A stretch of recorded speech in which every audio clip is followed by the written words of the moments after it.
Assalamualaikum warahmatullahi wabarakatuh. Baiklah Bapak Ibu, kita lanjutkan kembali pembahasan soal pretest PPG. Ini untuk semua jurusan, kita akan kupas tuntas tentang pembelajaran abad 21 yang dilengkapi dengan 10 soal beserta kunci jawabannya. Semoga ini membantu Bapak Ibu yang belum mengikuti pretest PPG agar bisa lulus nantinya. Bagi Bapak Ibu yang belum subscribe, jangan lupa untuk subscribe terlebih dahulu. Terima kasih. Pertama kita bahas apa itu pembelajaran abad 21. Pembelajaran abad 21 adalah pembelajaran yang dirancang untuk generasi abad 21 agar mampu mengikuti arus perkembangan teknologi yang baru. Apa itu 4 keterampilan belajar abad 21? Itu yang kita kenal dengan 4C. Creativity and Innovation, kedua Critical Thinking and Problem Solving, ketiga Communication, 4 Collaboration. Jadi pembelajaran abad 21 ini ditandai dengan perubahan paradigma teaching yaitu rote learning menjadi learning yaitu deep learning. Kemudian selanjutnya, apa prinsip pembelajaran abad 21? Yang pertama, pembelajaran itu harus berpusat pada siswa. Kedua, sekolah harus terintegrasi dengan lingkungan sosial atau masyarakat. Ketiga, belajar harus memiliki konteks. Keempat, pembelajaran harus kolaboratif. Lalu peran dan kompetensi pembelajaran abad 21 bagi siswa. Yang pertama, mereka akan belajar berbasis masalah, mereka bisa belajar secara kolaboratif, belajar mengajukan masalah, dan memiliki kemampuan high order thinking atau berpikir tingkat tinggi. Lalu karakter dan peran guru dalam pembelajaran abad 21, yang pertama yaitu lifelong learner, adalah guru sebagai pembelajar tekun sepanjang hayat. Kedua, harus bisa berkolaborasi dengan teman lainnya. Ketiga, menerapkan pendekatan diferensiasi, lalu reflektif, kreatif, dan inovatif, menerapkan student center, kemudian mengoptimalkan teknologi. Kita lihat contoh soalnya. Berikut ini aspek penting dalam pengelolaan pembelajaran abad 21, kecuali A. Mengintegrasikan teknologi dalam pembelajaran, B. Menerapkan kemampuan berpikir tingkat tinggi atau high order thinking, C. Menerapkan metode pembelajaran yang bervariasi, D. Penguatan tugas utama guru sebagai perancang pembelajaran yang kreatif dan inovatif, E. Menghindari penggunaan smartphone yang berlebihan dalam pembelajaran. Jadi kalau kita lihat yang A itu iya, yang B juga, C juga, D juga. Jadi yang bukan itu adalah yang E. Seharusnya penggunaan smartphone memang harus digalakkan karena itu bagian dari teknologi, jadi kita tidak bisa menghindar. Kedua, berikut keterampilan abad 21 yang minimal harus dimiliki, kecuali A. Berpikir kritis, B. Kolaboratif, C. Komunikatif, D. Kreatif, E. Analitik.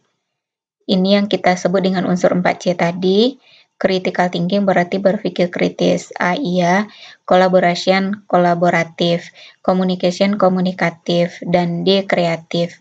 Jadi yang bukan itu adalah analitik. Soal ketiga, karakteristik siswa abad 21 adalah 4C, yaitu A. Communication, Creativity, Creation, and Critical Thinking, B. Communication, Collaboration, Creativity, and Critical Thinking, C. Communication, Celebration, Creativity, and Critical Thinking, D. Collection, Collaboration, Creativity, and Critical Thinking, E. Communication, Collaboration, Complication, and Critical Thinking. Jadi jelas ya, yang 4C tadi yaitu yang B. Communication, Collaboration, Creativity, and Critical Thinking. Soal selanjutnya, salah satu tujuan dari rancangan pembelajaran di abad 21 diharapkan dapat disusun oleh seorang guru adalah A. Optimalisasi media online, B. Mengembangkan kreativitas dan inovasi siswa, C. Mencapai hasil pembelajaran yang optimal, D. Mengembangkan potensi siswa melalui pemanfaatan teknologi berbasis komputer dan media online. Jadi yang paling tepat itu adalah yang D. Soal selanjutnya. Ibu Lani sangat sadar bahwa dalam pembelajaran abad 21 yang perlu dikuasai itu adalah critical thinking atau berpikir kritis. Berpikir kritis itu adalah melihat dengan cara baru dan menghubungkan pembelajaran lintas mata pelajaran dan disiplin ilmu. Penerapan pembelajaran yang dilakukan Bulani dalam pembelajaran agar peserta didik mengetahui karakter berpikir kritis antara lain. A. Siswa mengungkapkan gagasan dalam presentasi, sementara teman satu kelas mengkritisi apa yang disampaikan. B. Siswa mengerjakan soal bertipe HOTS. C. Guru menugaskan kelompok untuk membuat sebuah poster, dan poster itu adalah hasil pemikiran bersama. D. Guru menunjukkan 4 gambar benda, dan siswa diminta memilih salah satu gambar dengan karakteristik tertentu dan mengemukakan alasannya sedetail mungkin. Yang E. Guru membuat soal latihan yang mendorong anak untuk memecahkan masalah. Jadi yang diminta di sini yaitu yang critical thinking. Kalau yang A, siswa mengungkapkan gagasan dalam presentasi sementara teman yang lain mengkritisi, ini mungkin bagian dari communication. Kemudian guru menugaskan kelompok untuk membuat poster dan poster itu adalah hasil pemikiran bersama, ini mungkin collaboration. Jadi yang tepat itu adalah yang ditunjukkan 4 gambar benda dan siswa diminta memilih salah satunya, kemudian kemukakan alasan sedetail mungkin. Jadi di sana anak akan berpikir kritis. Soal ke-6, paradigma dan keyakinan guru mempengaruhi cara guru bertindak. Berikut merupakan cara pandang guru abad 21 dalam pembelajaran abad 21 yang paling tepat adalah A. Guru aktif memfasilitasi peserta didiknya merespon. B. Pembelajaran dimediasi teknologi, peserta didiknya aktif. C. Pembelajaran harus berpusat pada peserta didik. D. Pembelajaran harus berpusat pada guru. D. Pembelajaran harus berpusat kepada peserta didik dan guru harus tetap aktif. Jadi yang paling tepat itu adalah pembelajaran harus berpusat kepada peserta didik. Soal ke-7, sebagai seorang guru yang profesional, Bu Susan mencoba menerapkan pembelajaran abad 21 yaitu 4C dan HOTS. Bu Susan akan melaksanakan pembelajaran dengan materi cara menyampaikan ucapan terima kasih. Salah satu kegiatan pembelajaran yang mencerminkan penerapan 4C dan HOTS adalah A. Siswa menyimak contoh-contoh kalimat saran. B. Siswa berkelompok dan menyampaikan terima kasih. C. Siswa berkelompok saling mengomentari. D. Setiap kelompok menulis kalimat terima kasih. D. Siswa bersama guru membahas materi yang telah dipelajari. Jadi di sini yang HOTS-nya itu adalah yang B, siswa berkelompok. Jadi sudah ada di sana 4C-nya yaitu collaboration, dan yang HOTS-nya yaitu menyampaikan terima kasih. Soal ke-8. Pernyataan berikut yang merupakan fenomena pembelajaran abad 21 yang menyebabkan era disrupsi pendidikan adalah A. Semakin meningkatnya kemampuan TIK peserta didik. B. Peningkatan jumlah kepemilikan perangkat TIK. C. Berkembangnya masif online open course. D. Banyaknya media pembelajaran berkualitas. D. Standar kompetensi guru meningkat. Jadi fenomena pembelajaran abad 21 itu yang pertama, belajar tidak lagi terbatas pada paket-paket pengetahuan terstruktur, namun belajar tanpa batas sesuai minat. Kedua, pola belajar menjadi lebih informal. Ketiga, keterampilan belajar mandiri, self-motivated learning, semakin berperan penting. Kemudian banyak cara untuk belajar dan banyak sumber yang bisa diakses seiring pertumbuhan MOOC. Secara besar-besaran, MOOC itu adalah Massive Online Open Course.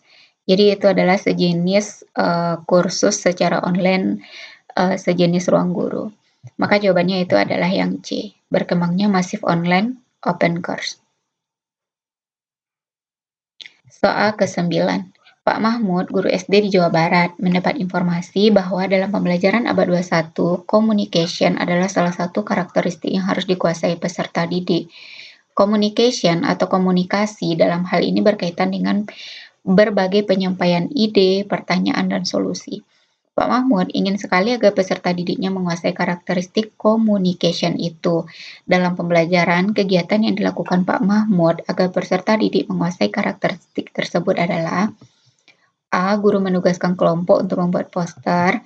B. Guru menugaskan peserta didik membuat poster yang merupakan hasil pemikiran beberapa orang di dalam kelompok yang dituangkan menjadi satu. C. Peserta didik mengungkapkan gagasan dalam presentasi, sementara teman satu kelas mengkritisi apa yang disampaikan. D. Guru membuat soal latihan yang mendorong anak memecahkan masalah. E. Peserta didik dilatih untuk memilih manakah pernyataan yang benar dan salah. Kalau guru menugaskan kelompok untuk membuat poster, ini tergambar collaboration dalam kelompok.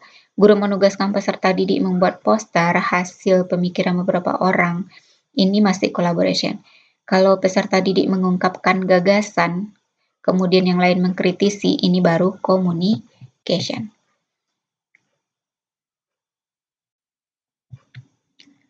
Soal terakhir, Bu Nani, guru kelas 2 SD, akan mengajarkan materi membaca cerita narasi dengan lafal dan intonasi yang tepat. Beliau sedang memikirkan kegiatan pembelajaran yang mencerminkan kecakapan abad 21, yaitu HOTS dan 4C. Salah satu kegiatan pembelajaran yang dapat direncanakan Bu Nani adalah A. Siswa berkelompok dan membahas materi rapat instansi. B. Semua kelompok saling mengomentari. C. Siswa saling mengomentari simulasi pembacaan cerita dari anggota kelompok lain. D. Siswa bersama guru membahas materi yang telah dipelajari. E. Siswa menyimak penjelasan guru melalui tayangan PowerPoint. Jadi kalau kita lihat yang A, siswa berkelompok memang sudah tergambar 4C-nya, yaitu collaboration. Tapi materi yang dibahasnya bukan ini. Seharusnya itu adalah materi cerita narasi. Kemudian semua kelompok saling mengomentari, ini adalah communication. Jadi yang benar itu adalah yang C. Siswa saling mengomentari simulasi pembacaan cerita anggota kelompok lain. Demikianlah Bapak Ibu pembahasan untuk video kali ini, semoga bermanfaat dan semoga Bapak Ibu lulus pretest tahun ini, amin ya robbal alamin. Demikian saja, assalamualaikum warahmatullahi wabarakatuh.